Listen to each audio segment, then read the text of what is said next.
আগুনের ভিতর থেকে জবাব আসলো, ফালাম্মা আতাহা নুদিয়া মুসা।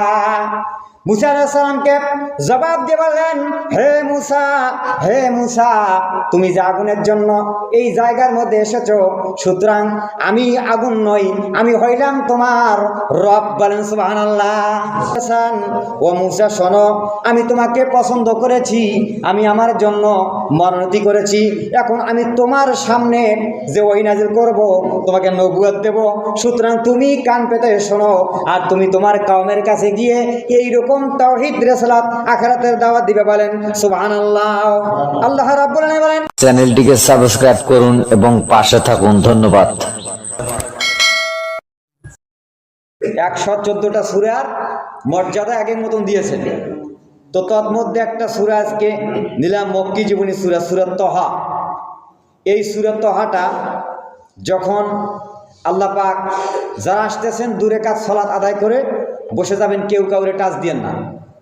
তো আল্লাহ পাক পৃথিবী সৃষ্টি করার কয়েক বছর আগে, খুব গুরুত্বপূর্ণ সহকারে শুনবেন, পৃথিবী সৃষ্টি করার, তখন পৃথিবীর সৃষ্টি হয় নাই, কয়েক বছর আগে সূরা তহা, সূরা কাহাফ, সূরা মারিয়ম, সূরা আম্বিয়া, এই সূরাগুলো আল্লাহ পাক লিপিবদ্ধ করে ফেরেশতাদেরকে শুনিয়েছিলেন তেলাওয়াত করে। তখন পৃথিবীর কোনো নামগন্ধ ছিল না। তো ওই সময় ফেরেশতাদের হযরতে জিবরাইল আলাইহিস সালাম তিনি বলেছিলেন যে ওই সমস্ত উম্মত তারা কতই না সৌভাগ্যবান। তারা কারা? যারা পৃথিবীতে মানুষ যাবে, ওই মানুষের মাধ্যম থেকে আল্লাহ পাক নবী এবং রাসূল পাঠাবে, আর ওই নবী রাসূলের মাধ্যমে যখন এই কিতাবটা দিবে, আর এই কিতাবের মধ্যে যখন এই সূরাগুলো পাবে, ওই সূরাগুলো যদি তারা আমল করে, হেফজ করে, তেলাওয়াত করে, তারা হলো সৌভাগ্যবান ব্যক্তি। বলেন সুবহানাল্লাহ। এটা জিবরিল আলাইহিস সালাম বলছেন। তা সেই হচ্ছে সূরা তহা। তো এই সূরা আমি যে আয়াতে কারিম পাঠ করেছি, এখানে আল্লাহ পাক বলছেন, ইন্নানি আনাল্লাহু লা ইলাহা ইল্লা আনা ফা'বুদনি ওয়া আকিমিস সালাতা লিযিকরি। 14 নম্বর আয়াত আল্লাহ বলতেছে যে নিশ্চয় আমি আল্লাহ ছাড়া পৃথিবীতে কোনো ইলাহা নাই, মাবুদ নাই, আইনদাতা নাই, বিধানদাতা নাই। ফা'বুদনি, তোমরা আমার ইবাদত করো, এবং ওয়া আকিমিস সালাতা লিযিকরি, আর আমার শরণার্থে নামাজকে কায়েম করো। তাহলে এই আয়াত দিয়ে প্রমাণ হলো এখানে যে আল্লাহ পাক ইবাদত। এখন এই আয়াত অথবা সূরাটা এটা নাজিল হওয়ার পিছনে দুটি কারণ আছে, দুটা প্রেক্ষাপট, দুইটা কারণ আছে। তো কারণ দুইটাকে বলি, সংক্ষেপে একটু টাচ দেই। 1 নম্বর কারণ হচ্ছে সূরা তহা মক্কায় নাজিল হয়েছে। তো 1 নম্বর কারণ হচ্ছে যখন রাসূল আকরাম সাল্লাল্লাহু আলাইহি সাল্লাম কি বলে আপনার, তখন তো নামাজ কায়েম হয় নাই রাষ্ট্রীয়ভাবে, ওই মক্কায় ছিলেন। তো তিনি মক্কায় থাকাকালে কাবা শরীফের ঘরের মধ্যে একা একা নামাজ পড়তেন। তো ওই সময় নামাজ পড়তেন, ওই মক্কার মুশরিক এবং কাফেররা দেখতো। তাহাজ্জুদ পড়তেন দুপুর টাইমে, সন্ধ্যার টাইমে, আবার সকাল টাইমে, তার ফান্নাহারি জুলফা মিনাল লাইল, যেটাকে সূরা হুদের মধ্যে বলা হয়েছে। তো এরকম পড়তে পড়তে তখন ওই মুশরিকরা দেখে কি করে, মস্কারি করে যে এই যে মুহাম্মদ সাল্লাল্লাহু আলাইহি ওয়াসাল্লাম, তার মাধ্যমে একটা বিধান এসেছে, কিতাব এসেছে, আর এটা তো খুব কষ্টকর জিনিস, আর এই অনাবর্ত নামাজ দাঁড়িয়ে আছে, এইরকম যদি এরকম কষ্ট হয়, এটা আমরা মেনে কীভাবে চলবো? সুতরাং আমরা যেমনি আছি সেমনি থাকি। এটা হলো কাফের মুশরিকদের কথা।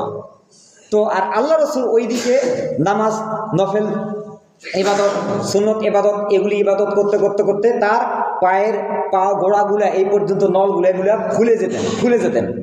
তো যখন কাফের মুশরিকরা এরকম কথা বললেন, তখন আল্লাহ পাক এক কথায় দুটি জবাব দিয়েছেন যে এইরকম একটা কষ্টকর, এই কষ্টকর কিভাবে আমরা মানবো, আর কিভাবে সে দাওয়াত দেয় তাওহীদ রিসালাত আমাদেরকে মানতে বলে, আর সে তো নিজে কষ্টের মধ্যে আছে।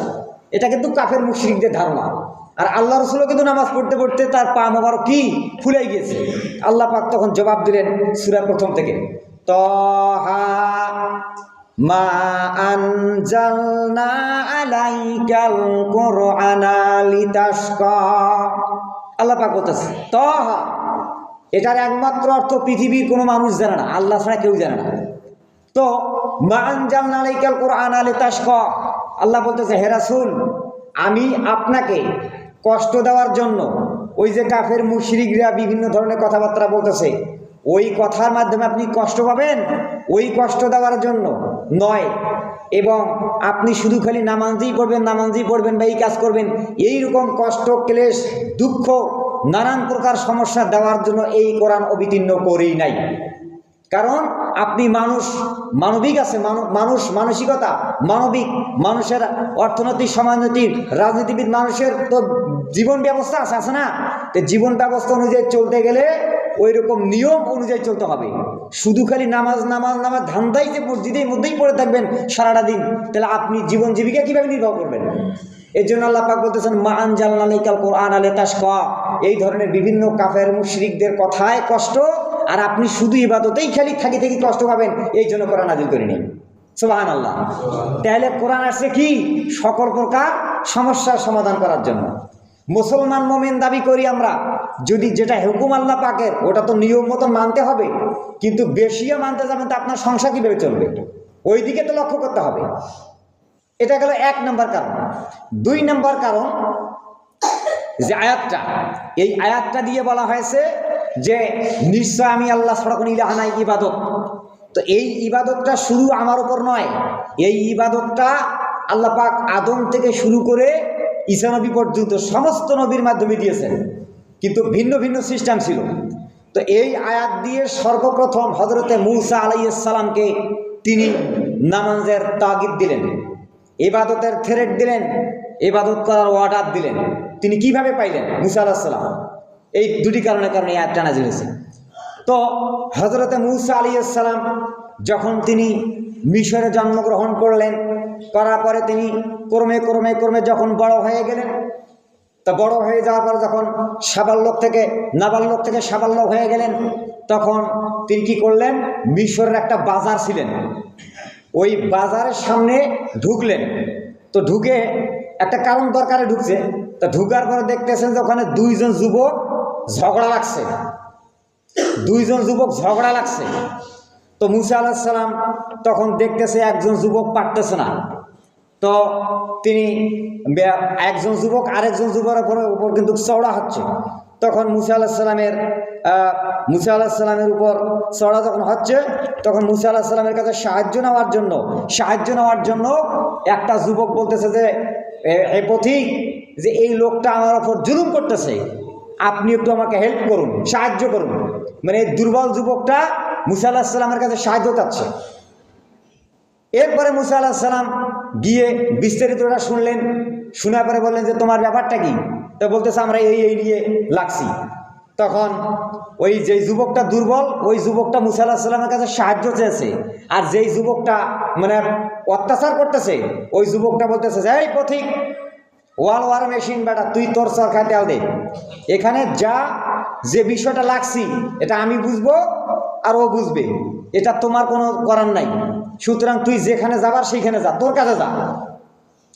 তো এই কথা যখন বললেন, তো মূসা আলাইহিস সালামের মেজাজ গেলেন খারাপ হয়ে। এমনি তো মানে কইতে নবী মানুষ তখন নবুয়ত পাই নাই, মানে প্রথম যে নবুয়ত পেয়ে ওইটা পেয়েছে ইবাদতের মাধ্যমে, সে কথাটা আমি তুলে ধরছি। তো মেজাজ গেলেন খারাপ হয়ে, যুবক মানুষ তখন মেজাজ কন্ট্রোল দিতে না পারে, তখন তাকে একটু শাসার জন্য গায়ে হাত দিয়ে এরকম হাতটা মুষ্টি বেঁধে একটা ঘুষি মারবে। ঘুষি যখন মারবে, তা ঘুষিটা মারবে কিন্তু এই দাফনায় কাঁধ এই কাজ জায়গায় মারবে। তো যখন ঘুষিটা মারতে দিয়েছে, তখন এই যুবকটা কিন্তু একটু সরে যাওয়ার কারণে ঘুষিটা লাগছে সিনা বরাবর। আর সিনা বরাবর যখন ঘুষিটা লাগছে, তখন আর জায়গায় শেষ, ওন্না পড়ি যায় 1 মিনিটও ছিল না, ওর সঙ্গে ইন্না লীলা হয়ে গেছে, ও মারা গেছে। যখন মারা গেছে, তখন মূসা আলাইহিস সালামকে ভয় পেয়ে গেলেন। এটা আশ্চর্য ব্যাপার, আরে আমি তো তাকে মারার জন্য মারি নেই, আমি তো তাকে খুন করার জন্য মারি নেই, আমি একটু শাসার জন্য তাকে একটা আঘাত করলাম এই জায়গায়, সে এরকম করে ঘুরান দিছে, আর এই ঘুরানটা ওই জায়গায় না লাগিয়ে তার সিনা বরাবর লাগছে, আর সিনা বরাবর লাগার কারণে সে জায়গায় পড়ে মারা গেছে। এখন তো আমি মার্ডার কেসের আসামি হবে না? আপনি যদি ইয়ার্কি মস্কারি করে ছোট্ট একটা নাতিক বা নাতনিক যে এরকম একটা থাপ্পড় মারেন বা একটা চড় মারেন, আচ্ছা ওই থাপ্পড় হালকা পাতলা খেয়ে দিয়ে সে মারা যায়, তো একটা আতঙ্কর ব্যাপার নয়? আতঙ্কর ব্যাপার। মুসা আলাইহিস সালাম আশ্চর্য হয়ে গেলেন, যে ব্যাপার কি? তখন ওই যে যুবকটার পক্ষে সাহায্য করলেন, ওই যুবকটা বলতেছে, আপনি কি করলেন? আপনি সামান্য বিষয় নিয়ে আপনি একটা শাসাইতে গিয়ে মেরে ফেললেন। ওই যুবকটাও মানে উল্টে গেল, মেরে ফেললেন। মুসা আলাইহিস সালাম বলছেন, আমি তো মারার জন্য মারি নাই। এমন সময় এরকম কথাবার্তা চলতে চলতে চলতে এই সংবাদ চলে গেলেন ফেরাউনের কাছে। ফেরাউন ছিলেন ওই সময় সাম্রাজ্যের রাষ্ট্রের প্রধান। আর যাচাই করে দেখা গেল যে যুবকটা মেরেছে, যে যুবকটা মারা গিয়েছে, ওই যুবকটা ছিল ফেরাউনের লোক। তখন এই সংবাদ যখন ফেরাউনের কাছে গেলেন, তখন ফেরাউন লোক লস্কর লাগাইলো যে কে মেরেছে। বলা হলো যে মুসা নামে একজন লোক মেরেছে। মুসাকে তল্লাশি চালাও, খোঁজ লাগাও। যখন এরকম করে তাকে তদন্ত চালালেন, তখন ওই শহরের প্রান্ত থেকে একজন যুবক দৌড়ে এসে মুসা আলাইহিস সালামকে থ্রেট দিলেন। একজন যুবক টের পাইছে যে এই যে লোকটা মেরেছে, সব দূর থেকে দেখছে এই লোকটা তো কোনো অন্যায় করে নাই, এই লোকটা একটু শাসার জন্য গিয়ে তাকে আঘাত করছে, আর সে আঘাত খেয়ে তো মারা গিয়েছে। এই জন্য তাকে সতর্ক করে দেওয়ার জন্য তখন তিনি কি করলেন, ওই কি বলে আপনার ওই যুবকটা তখন দৌড়ে আসলেন। দৌড়ে এসে তখন ওই কি বলে দৌড়ে এসে তখন মুসা আলাইহিস সালামকে বলতেছেন, আল্লাহ সুবহানাহু ওয়া তাআলা এই কথাটা কোরআনে কারিমে উল্লেখ করছেন, وجاء رجل من الأقصى المدينة يسعى قال يا موسى। যুবকটা এসে বলল, ও মুসা, তুমি যে এই যুবকটা হত্যা করবার জন্য যে ষড়যন্ত্র করেছ, যুবকটা শাসার জন্য তুমি যে আঘাত করেছ, এই আঘাত করার কারণে যুবকটার সঙ্গে সঙ্গে মৃত্যুবরণ করেছে। এই মৃত্যুর সংবাদটা এই রাজ্যের ফেরাউন সম্রাট এই বাদশার সামনে কর্ণগোচর হয়ে গেল। সুতরাং তোমাকে হত্যা করবার জন্য, এর বদলা নেওয়ার জন্য এখন সে লোক লস্কর তৈরি করেছে। সুতরাং তুমি এই মিশর রাজ্য ত্যাগ করে মাদিয়ান চলে যাও। ওই যুবকটা সেই সংবাদ দিল। সূরা কাসাস 20 নম্বর আয়াত। আমি আগেই বলেছি প্রত্যেক কথায় দলিল দিয়ে কথা বলি আমি। হযরত মুসা আলাইহিস সালাম যখন তিনি ওই সংবাদ পেলেন, পাওয়ার পর তিনি কি করলেন, মুসা আলাইহিস সালাম ওই মিশর থেকে ওখান থেকে কেটে পড়ার জন্য যখন রওনা দিবেন, তখন তিনি একটা দোয়া পাঠ করছিলেন। দোয়া পাঠ করে আর পিছন দিকে তাকায় আর বলে, মহান রব, আমি তো তাকে একটু শাসার জন্য আঘাত করেছি, কিন্তু শাসার জন্য আঘাত করতে গিয়ে সে তো জায়গায় মৃত্যুবরণ করেছে, আমার কি দোষ? হ্যাঁ আল্লাহ তাআলা, আপনি আমাকে ক্ষমা করুন, রহম করুন, আমাকে হেল্প করুন, সাহায্য করুন, ওরা তোমাকে ছাড়বে না। যখন মুসা আলাইহিস সালাম এইরকম করে আল্লাহ সুবহানাহু ওয়া তাআলার সামনে যখন দোয়া করলেন, তখন আল্লাহ সুবহানাহু ওয়া তাআলা একজন ফেরেশতাকে পাঠালেন, একটা যুবকের আকার আকৃতি ধারণ করে। হযরত ইসরাফিল আলাইহিস সালাম একটা যুবকের আকার আকৃতি ধারণ করে একটা দ্রুত ঘোড়া নিয়ে আসলেন। ঘোড়া নিয়ে আসার পরে বলেন, হে আল্লাহর পথিক, তুমি যদি বাঁচতে চাও, নিজের জীবনটাকে আত্মরক্ষা করবার জন্য, তাই তুমি কি করো, আমার ঘোড়ার পিঠের উপর তুমি আরোহণ করো। যখন আরোহণ করলেন, আরোহণ করার পর ওই ঘোড়াটা দ্রুত গতিতে মিশর দেশ ত্যাগ করে তিনি মাদিয়ান রাজ্যের মধ্যে পৌঁছায় দিলেন। বলেন সুবহানাল্লাহ। মাদিয়ানে পৌঁছে দিলেন। ওইটা ছিল ইসরাফিল আলাইহিস সালাম ফেরেশতা, দোয়া করছেন নবী মানুষ। যখন পৌঁছে দিলেন, যাওয়ার পর মুসা আলাইহিস সালাম আর জিজ্ঞাসা করলেন যে আপনি কে? উনি বলছেন যে আমি আমার কাছে, যে আপনি এখানে থাকেন, আল্লাহ পাক আপনাকে যে কোনো ব্যবস্থা করে দিবেন, কারণ আপনি তো এখন বর্তমান মার্ডার কেসের পালাতক আসামি, যাবেন কোথায়? ফেরাউনের কানে চলে গেছে। এরপরে মুসা আলাইহিস সালাম ওই জায়গায় বসে আছেন। থাকতে থাকতে থাকতে হঠাৎ সারাদিন গেছে। যাওয়ার পরে তিনি কিছু খান নাই, না খাওয়া শরীর, উস্কো খুস্কো ভাব, ক্ষুধার্ত ভাব, এই নিয়ে বসে আছে, ঝিম কাটতেছে। কাটার পরে দেখা গেল যে সামনে 15 থেকে 20 গজ মাটি দূরের মধ্যে একটা 10-12 জন যুবক কি জানি গোল মিটিং করতেছে। দেখা যাচ্ছে যে তার মেষপাল ছাগল দেখা যায়। তো ওরা দেখতেছে যে কুয়া থেকে পানি তুলে ছাগলকে পান করাচ্ছে। চিন্তা করলেন যে আমি তাহলে ওখানে গিয়ে একটু পানি পান করে নেই। এই চিন্তা করতে করতে ডান দিক থেকে বাম দিক তাকাইতে দেখলেন, ডান দিকে একটু পিছনে লক্ষ্য করে দেখলেন 2টা সুন্দরী তরুণী যুবতী মেয়ে দাঁড়িয়ে আছে। চিন্তা করলেন যে এরা কারা? জিজ্ঞাসা করলেন নিম্নগতি হয়ে, চক্ষু নিচের দিকে, যে মানান তা আপনারা কারা? মেয়ে দুটি বললো যে আমরা এই এলাকার মেয়ে, আমার আব্বা হজরতে সোয়াইব আলাইহিস সালাম, আল্লাহ পাকের পয়গম্বর, একদিকে বাদশাহ, সুবহানাল্লাহ। তো আমরা ছাগলের পানি পান করার জন্য আসছি, আমার ভাই নেই, আমরা মেয়েরাই করি, কাজগুলো করি। তখন মুসা আলাইহিস সালাম বলছেন যে এখানে কতক্ষণ দাঁড়িয়ে থাকবা? বলতেছে ওই যুবকগুলো যতক্ষণ পর্যন্ত যাবে না ততক্ষণ ওখানে যাওয়া নিষেধ। আমার আব্বা নবী, ছেলে যুবকদের হুড় হাঙ্গামে যেতে নিষেধ, ওরা যতক্ষণ যাবে না ততক্ষণ যেতে পারবো না। মুসা আলাইহিস সালাম চিন্তা করলেন যে আমাকে তো পানির পিপাসা লাগছে, তাহলে যাই দেখি, চেষ্টা করা যায়। মুসা আলাইহিস সালাম গেলেন, যাওয়ার পরে বলছেন যে এই যুবক, তোমরা একটু পরে আগে আমাকে পানি পান করতে দাও, তারপরে ওই মেয়ে দুটাকে ছাগলের পানি পান করানো হবে, তারপরে তোমরা তোমাদের সিরিয়াল পরে। মানে এরকম মানে বজ্র বজ্র কণ্ঠে গির্জি গির্জি কথা বলতেছে। ওই যুবকগুলো দেখে ওরা আশ্চর্য হলেন যে এই লোকটা তো আমাদের দেশের মনে হচ্ছে না, এটা তো ভিনদেশি লোকই, অথচ কথার ওয়েট কি। এরকম কইতে কইতে শেষ পর্যন্ত ওরা বলতেছে যে আপনি কে, পরিচয় কি? তা বলছেন পরিচয় পর আগে আমি পানি পান করব, ওই যে মেয়ে দুটো দাঁড়িয়ে আছে আগে ওদেরকে পানি পান করাইতে হবে। তারপরে ওই যুবকগুলা বললো যে ঠিক আছে, আপনি এরকম করে বলতেছেন, তা আপনার বাহাদুরি দেখা যাবে। আমরা এখানে ছাগলকে পানি পান করার জন্য আসছি, আমাদের সিরিয়াল আগে, তারপরে আপনার, তারপরে মেয়ে পান করাবেন না কাক করবে, সে আপনার ব্যাপার। মুসা আলাইহিস সালাম বলছেন যে না, আগে আমাকে দিতে হবে, ওই মেয়েগুলোকে দিতে হবে, তারপরে তোদের সিরিয়াল। তখন ওরা বললো যে এর কথা তো সড়াং করছে, এখানে ঝামেলা না বাঁধে। তখন ওরা বলতেছে শোনো, ঠিক আছে সিরিয়ালটা তোমরা আগে নাও, কিন্তু শর্ত একটা। শর্ত কি? শর্ত হচ্ছে ওই যে কূপের মধ্যে একটা পাথর থাকে, ওই পাথরটা সরাইতে কমপক্ষে 12 জন লোক লাগে। ওরা আসলো কিন্তু 10 থেকে 12 জন। তো আমরা এই পাথর লাগাই দেব, দেখি কিভাবে তুমি পারো পাথর সরকাইতে পানি পান করাইতে। আমরা ওই পাথর হাত দেবো না, কিছু করবো না। আমার ভাইয়েরা, আল্লাহ রাব্বুল আলামিন এইরকম করে মুসা আলাইহিস সালাম যখন এই কথায় তখন রাজি হয়ে গেলেন। যাওয়ার পর ওরা পাথরটা লাগাই দিলেন, যখন দিলেন দেওয়ার পরে পাথরের কাছে গেলেন, যাওয়ার পরে পাথরটা এরকম করে হাত মারলেন। যখন হাত দিয়ে দিলেন তখন এরকম ধরার সঙ্গে সঙ্গে মুসা আলাইহিস সালাম মনে হয় একটা তুলার কুণ্ডি হাতের মধ্যে নিয়েছে। যখন হাত দিলেন, দেওয়ার পরে একটা এমন পাক্কা মেরেছে, মনে হয় পাথর অনেক দূরে পড়ে গেছে। বলেন সুবহানাল্লাহ, অনেক দূরে পড়ে গেছে। নবী মানুষ হযরত মুসা আলাইহিস সালাম, এরপরে তিনি পানি আঞ্জুল করে নিজে পান করলেন। করার পর ওই পানিগুলো ছাগলকে পান করেন, ওই মেয়ে দুইটার। করার পরে বলতেছেন হে মহিলা, তোমরা এখন বাড়িতে যেতে পারো। মহিলা দুইটা, মেয়ে দুইটা তখন ছাগলের পানি পান করার পর রাস্তার মধ্যে ওরা গল্প করে আর এই মুসা আলাইহিস সালাম সম্পর্কে গল্প করে, আর ওরা বাড়ির দিকে চলে যায়। যখন বাড়ি প্রবেশ করলেন, প্রবেশ করার পর হযরতে সোয়াইব আলাইহিস সালাম, ওই মেয়ে দুটোর আব্বা, তখন বলতেছে মা একটু দাঁড়াও। দাঁড়ায় গেলেন, দাঁড়ার পর গেটের সামনে দাঁড়ায় গেলেন। দাঁড়ার পরে বলতেছেন মা রে, তোমরা যে ছাগলকে পানি পান করবার জন্য যেই কূপের মধ্যে নিয়ে গেছো, ওই জায়গায় কি যুবকের হুড় হাঙ্গাম ছিল না? ওই কি কোনো গ্যামজাম ছিল না?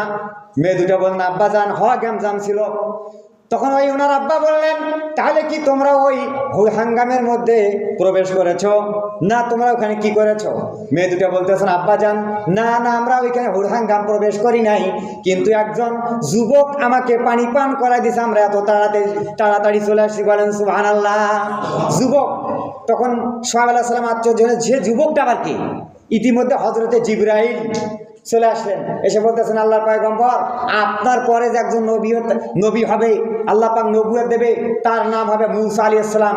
সে আপনার এলাকায় প্রবেশ করেছে, সুতরাং আপনি একটু যাচাই বাছাই করে নিয়ে সাহায্য হেল্প করার জন্য চেষ্টা থাকুন, আপনার ভবিষ্যতে অনেক উপকার আসতে পারে। বলেন সুবহানাল্লাহ।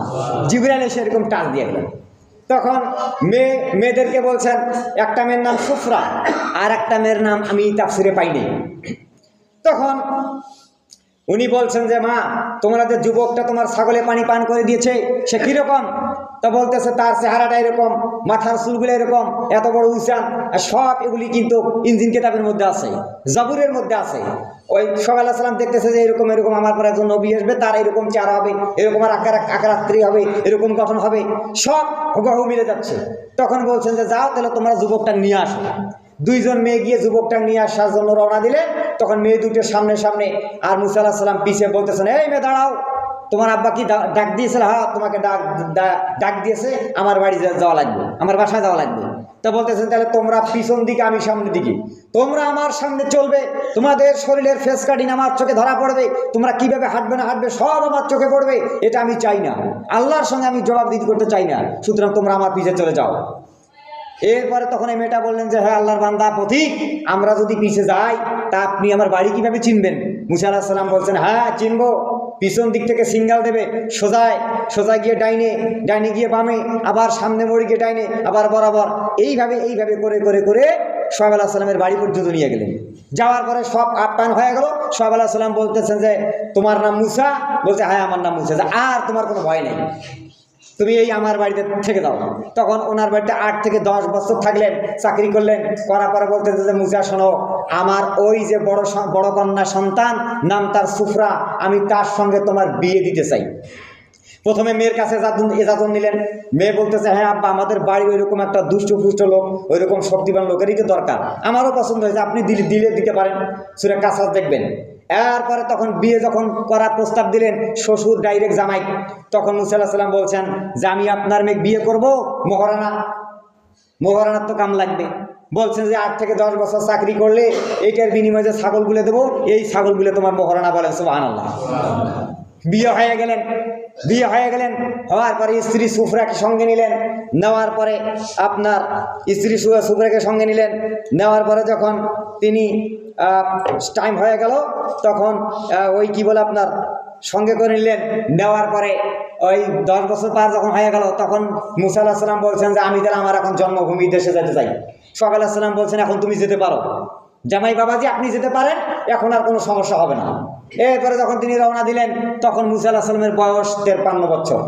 এই যে 53 বছর বয়স পূরণ হয়ে গেল, এখন মুসা আলাইহিস সালামের সামনে আল্লাহ পাক কি করবেন? নবুয়ত দিয়ে ওহী নাযিল করবেন। এই সেই আয়াতটা নাযিল হয়েছে।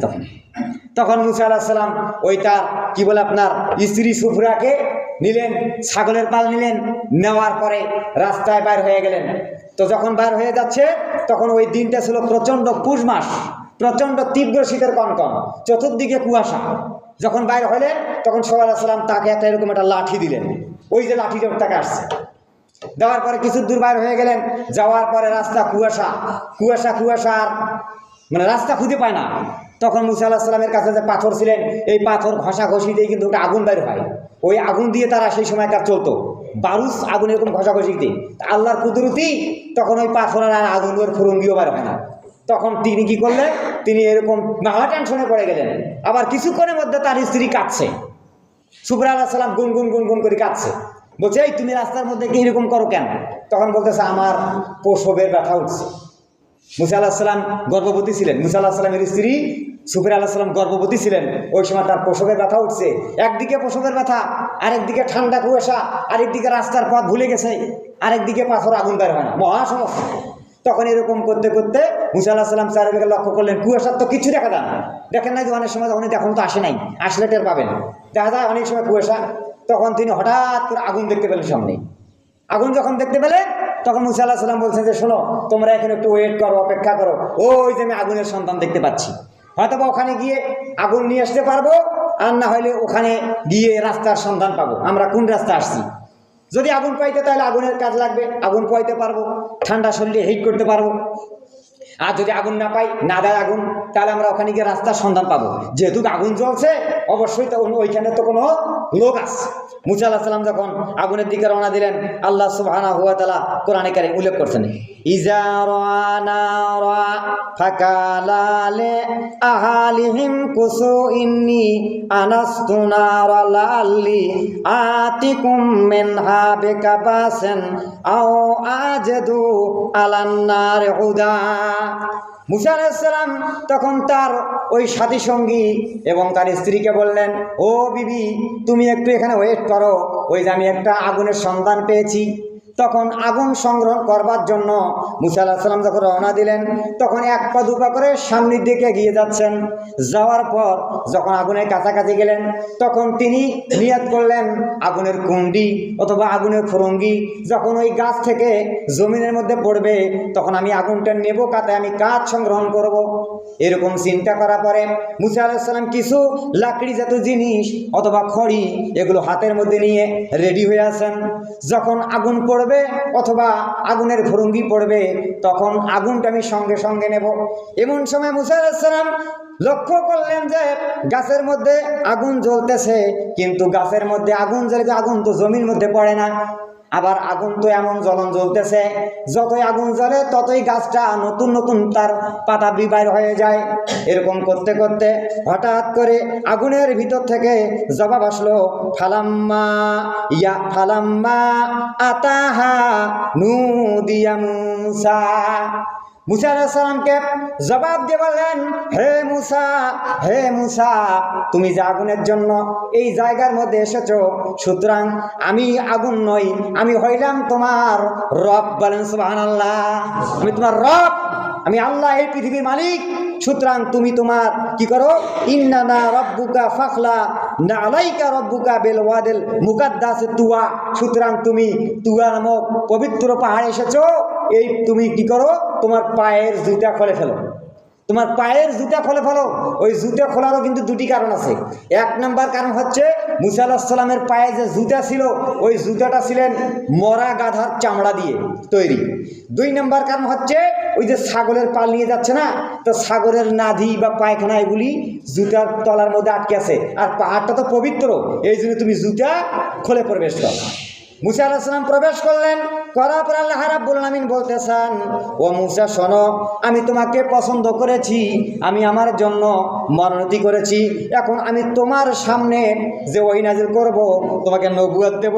সুতরাং তুমি কান পেতে শোনো, আর তুমি তোমার কওমের কাছে গিয়ে এইরকম তাওহীদ রিসালাত আখিরাতের দাওয়াত দিবে। বলেন সুবহানাল্লাহ।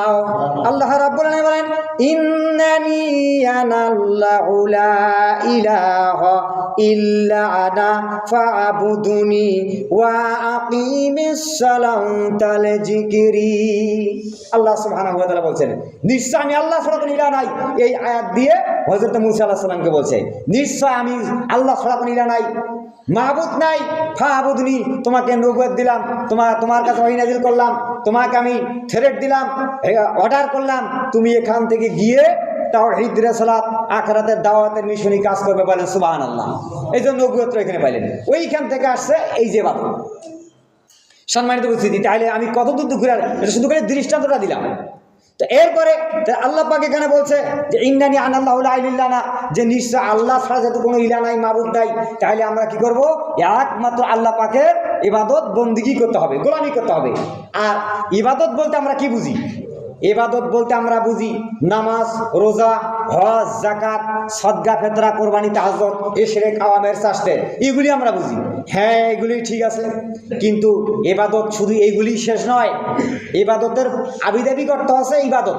এর এক কথা আল্লাহ পাক বুঝে আছে যে মানুষের ব্যক্তিগত জীবন, পারিবারিক জীবন, সামাজিক জীবন, সাংসারিক জীবন, অর্থনৈতিক জীবন, রাজনৈতিক জীবন, স্কুল, কলেজ, মাদ্রাসা, ইউনিভার্সিটি, বিশ্ববিদ্যালয়, আইন আদালত, কোর্ট কাচারি, শিক্ষাঙ্গন, কলকারখানা, সেক্রেটারিয়েল, বঙ্গভবন, পার্লামেন্ট, অফিস, আদালত, ক্ষেত খামার, গ্রামে গঞ্জে, ওয়ার্ড, ইউনিয়ন, থানা, জেলা, ডিস্ট্রিক্ট, শহর, বন্দর, সব জায়গায় বাড়ির রান্নাঘর থেকে শুরু করে বঙ্গভবন পর্যন্ত, বঙ্গভবন থেকে শুরু করে কবর পর্যন্ত আপনি আমি আল্লাহ পাকের হুকুম আহকাম মেনে জীবনটাকে পরিচালনা করার নাম হচ্ছে ইবাদত। বলেন সুবহানাল্লাহ। কথা বুঝে গেছে? হ্যাঁ, শুধু করে নামাজ ইবাদত নয় ভাই। আপনি নামাজ পড়লেন, গিয়ে আপনি যেটা আইলে গিয়ে ঘাস কাটবেন, ধান কাটবেন, ওইখানে গিয়েও আপনি স্মরণ করবেন যে আমার উপর আল্লাহ আছে। বাস, ওইটা আপনি স্মরণ করে যদি কাজটা করেন, ওখানে যদি ফাঁকিবাজি না করেন, কামের যদি ফাঁকিবাজি না করেন, নামাজ সঠিকভাবে আসর আদায় করে গিয়ে কাজ করলেন, পাইপ দেন, ফুরি দেন বা নিজের কাজ করেন, ফাঁকিবাজি করলেন না, ওটা আপনার ইবাদত হয়ে যাবে প্রতি সেকেন্ডে সেকেন্ডে। এখন যদি আমি বলি যে না, নামাজ ইবাদত, রোজা ইবাদত, হজ ইবাদত, আচ্ছা এখন দৃষ্টান্ত আসে। নামাজ যদি ইবাদত শুধু হয় মনে করেন, তাহলে 5 ওয়াক্ত নামাজ পড়তে কত সময় লাগে? 1 ওয়াক্ত নামাজ যদি আধা ঘন্টা, তা 5টা আধা ঘন্টা হলে কয় ঘন্টা? 2.5 ঘন্টা। তা 2.5 ঘন্টা আপনি আল্লাহর গোলামি করলেন, আল্লাহর ইবাদত করলেন। 21.5 ঘন্টা কি কেউ শয়তানের গোলাম হইবে? সুতরাং আমরা মুমিন মুসলমান মুত্তাকি দাবি করি, 24 ঘন্টায় কার গোলাম? কার গোলাম? আল্লাহ পাকের গোলাম। ওই কথাটা আল্লাহ পাক বলতেছে, ইন্নানি আনাল্লাহু লা ইলাহা ইল্লা আনা ফাআবুদুনি ওয়া আকিমিস সালাতা লিল যিকরি, নিশ্চয় আমি আল্লাহ ছাড়া কোনো ইলাহা নাই, মাবুদ নাই, ওই আমার ইবাদত করতে হবে। আর ইবাদত মানে শুধু নামাজ রোজা নয় ভাই। রোজা যখন আসবে দেবো, হজ করার ক্ষমতা থাকলে করব, কোরবানি দেওয়ার ক্ষমতা থাকলে দেব, যেগুলি বাকি ছোটোখাটো কাজ এগুলি আমাকে করা লাগবে, যেহেতু মোমেন মুসলমান দাবি করেছি। এইটা ইবাদত। আর এই ইবাদত জিনিস যদি আপনারা করেন তাহলে তিনটে জিনিস পাওয়া যাবে। যদি ওইভাবে আল্লাহ পাকের হুকুম হাকাম মেনে যদি ইবাদত আমরা করি তাহলে কয়টা জিনিস পাবো? তিনটে জিনিস পাবো। তিনটার মধ্যে একটা জিনিস দেবে আল্লাহ পাক আখেরাতে, আর দুটি জিনিস পাওয়া যাবে দুনিয়াতে। দুটি জিনিস কি কি পাওয়া যাবে? এক নাম্বার হচ্ছে মানুষের যত প্রকার সমস্যা, এই যে মানুষ মনে করেন যে মানুষের ভয়, জানের ভয়, মালের ভয়, নিরাপত্তা, এই ভয় থেকে আল্লাহ পাক নিরাপত্তা দেবে যদি ইবাদত করেন আল্লাহর হুকুম আকাম মেনে।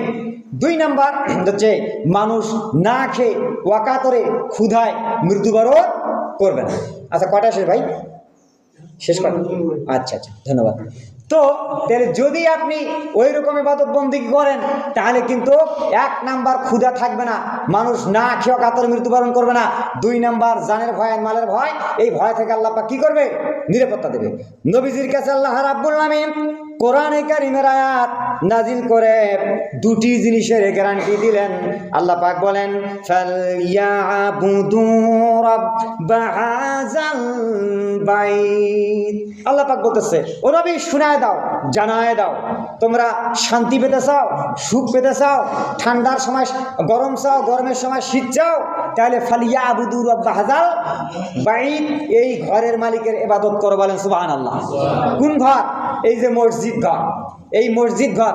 শোনেন, এখানে কিন্তু কথা আছে, মসজিদের ইবাদত করো, এই কথা কিন্তু বলে নাই, উল্টা পাল্টা বোঝেন না। আমরা যেখানে নামাজ পড়তে আসছি, নামাজ আদায় করার জন্য আসছি, আমরা কি মসজিদের ইবাদত করতে আসছি? না। মসজিদ মানে কি? মসজিদ মানে ইবাদতখানা, প্রার্থনালয়। এখানে আমরা ইবাদত করি আল্লাহর। মসজিদের মালিককে? আল্লাহ। আমার আপনার মালিকও আল্লাহ। কাবার মালিককে? ওই আল্লাহ। তো এইরকম কাবা ঘরের মালিকের ইবাদত, মসজিদের মালিকের ইবাদত আমরা করি। আমরা মসজিদের ইবাদত করি না। হ্যাঁ, মসজিদের আবাদ করো। ইবাদত আর আবাদ দুটি কিন্তু পার্থক্য আছে। ইবাদত এক জিনিস, আর আবাদ বলা হয়েছে ইন্নামা ইয়ামুরু মাসাজিদাল্লাহি মান আমানা বিল্লাহ, নিশ্চয় যারা মসজিদ আবাদ করে। আর আবাদ দিয়ে বোঝানো হয়েছে মসজিদের সভাপতি কমিটি যারা থাকবে বা যারা আগে আগে আসবে, মসজিদে ঝাড়ু দেবে, পরিষ্কার করবে, মসজিদটাকে আগলে রাখবে। সুবহানাল্লাহ, এটাকে বলা হয় আবাদ। ইনশাল্লাহ যদি সুযোগ হয় আপনার মসজিদে এরকম থাকার অ্যাপার্টমেন্ট, এরকম নতুন নতুন তথ্য ইনশাল্লাহ সহি থেকে পাবেন। অনেকগুলো কথা যেটা জীবনে শোনেন নাই। তাহলে আল্লাহ পাক এই যে বলছেন এই ইবাদত করলে কি হবে? দুটি জিনিস। লাভ কি? আল্লাযিয়াতুমাহুম মিন যু'in ওয়া আমানাহুম মিন খাউফ। আল্লাহ রাব্বুল আলামিন বলেন, যদি তোমরা এই ঘরের মালিকের ইবাদত করো, গোলামি করো, দাসত্বগিরি করতে পারো, আল্লাহ সুবহানাহু ওয়া তাআলা তোমাদের ক্ষুধার সময় খেতে দেবেন, আর চুরি ডাকাতি জেনা ব্যভিচারের ভয় থেকে তোমাদেরকে নিরাপত্তা দেবেন। বলেন সুবহানাল্লাহ। এই যে দুটি গ্যারান্টি দিয়ে দিলেন। ইবাদত করলেই আমরা কি পাবো? ভয় থেকে নিরাপত্তা পাবো। মানুষ না খেয়ে মারা যাবে না।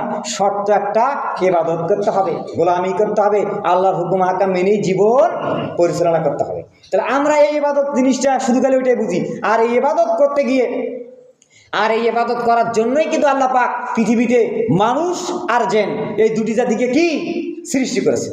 মানুষের কিন্তু খাসলত আছে, মানুষ ইবাদত বন্দেগীও আল্লাহর করে, আবার শিরক করে। শিরক করা যাবে না, কিন্তু ইবাদত বন্দেগীর সঙ্গে শিরক করা যাবে না। মানুষ কিভাবে শিরক করে? মানুষের খাসলত কারো না কারো কাছে হাত জোড় করা, কারো না কারো কাছে মাথা নত করা, কারো কাছে কাকুতি মিনতি করা, কারো কাছে প্রাণ ভিক্ষা চাওয়া, কাকো সর্বভৌমত্বের মালিক হিসেবে মেনে নেওয়া। তা কারো কাছে যদি হাত জোড় করতে হয়, কারো কাছে যদি মাথা নত করতে হয়, কারো কাছে যদি কাকুতি মিনতি করতে হয়, কিছু চাইতে হয় রাত ৩টা-২:৩টার পর খুব নিরিবিলিভাবে, তাহলে আল্লাহর বিকল্প কি কেউ আছে? বলেন, আছে? আল্লাহর পর কি পৃথিবীর কোনো বাদশা আছে? কেউ নেই। ইসলামের মূল দাওয়াতটা হলো ফেতরাত, অনুযায়ী দাওয়াত দেওয়া হয়েছে, মানুষ যেন মাথা নত করে, গোলামি করে। এই জন্য আল্লাহ রাব্বুল আলামিন বলেছেন যে আমি মানুষ এবং জিন জাতিকে সৃষ্টি করেছি, তার মূল কারণটাই হলো ওয়ামা খালাকতুল জিন্না ওয়াল ইনসা ইল্লা লিয়াবুদুন।